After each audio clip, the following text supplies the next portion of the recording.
ಕರ್ನಾಟಕದಲ್ಲಿ ನಾವು ಉಳಿತೀವೋ ಬಿಡ್ತೀವೋ ಅನ್ನೋ ಒಂದು ಪ್ರಶ್ನೆ ಬಂದ್ಬಿಟ್ಟಿದೆ. ಪ್ರಾಬಬ್ಲಿ ಇನ್ 2 ವರ್ಷ ಇದೇ ರೀತಿ ಹೋಗ್ತಾ ಇದ್ರೆ ಕನ್ನಡ ಇಂಡಸ್ಟ್ರಿ ಮುಚ್ಚೋ ಅವಸ್ಥೆ ಇದ್ರೆ ಬಂದರೂ ಬರ್ಬೋದು, ಹೇಳೋಕ್ಕಾಗಲ್ಲ. ಆ ಥರ ನಾವು ಫೈಟ್ ಮಾಡ್ತಾ ಇದೀವಿ ನಮ್ಮ ಕರ್ನಾಟಕದಲ್ಲಿ.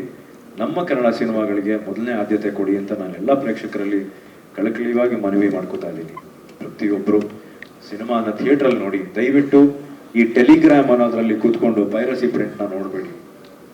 ಸಿನಿಮಾ ಯಾಕೆಂದರೆ ನಾವು ಅಷ್ಟು ಜೋರಾಗಿ ಸಿನಿಮಾ ಮಾಡಿ, ಸೌಂಡ್ ಮಾಡಿ, ಅದಕ್ಕೆ DI ಮಾಡಿ ನಾವು ಯಾರಿಗೂ ಕಮ್ಮಿ ಇಲ್ಲ ಅಂತ ತೋರಿಸ್ಕೋತೀವಿ. ಸೊ ದಯವಿಟ್ಟು ನಿಮ್ಮನ್ನೆಲ್ಲ ನಾನು ನಿಮ್ಮ ಪಾದಾರಗಳಿಗೆ ಕೈ ಇಟ್ಟು ಕೇಳ್ಕೊತೀನಿ. ದಯವಿಟ್ಟು ಸಿನಿಮಾಗೆ ಬಂದು, ಥಿಯೇಟ್ರಿಗೆ ಬಂದು ಸಿನಿಮಾವನ್ನು ನೋಡಿ, ಕನ್ನಡ ಸಿನಿಮಾನ ಇನ್ನೂ ಬೆಳೆಸಿ, ಇನ್ನೂ ದೊಡ್ಡ ಉನ್ನತ ಮಟ್ಟದಲ್ಲಿ ನಮ್ಮ ಕನ್ನಡ ಸಿನಿಮಾಗಳು ಬರಲಿ, ಇನ್ನೂ ನಿರ್ಮಾಣಗಳಾಗಲಿ ಅಂತ ಕೇಳ್ಕೊತೀನಿ. ಹಾಗೆ ನಮ್ಮ ಸ್ಟೇಜ್ ಮೇಲೆ ನಿಂತಿರೋ ಪ್ರತಿಯೊಬ್ಬರಿಗೂ ನನ್ನ ಧನ್ಯವಾದಗಳು, ಹಾಗೂ ನಿಮ್ಗೆಲ್ರಿಗೂ ಧನ್ಯವಾದಗಳು.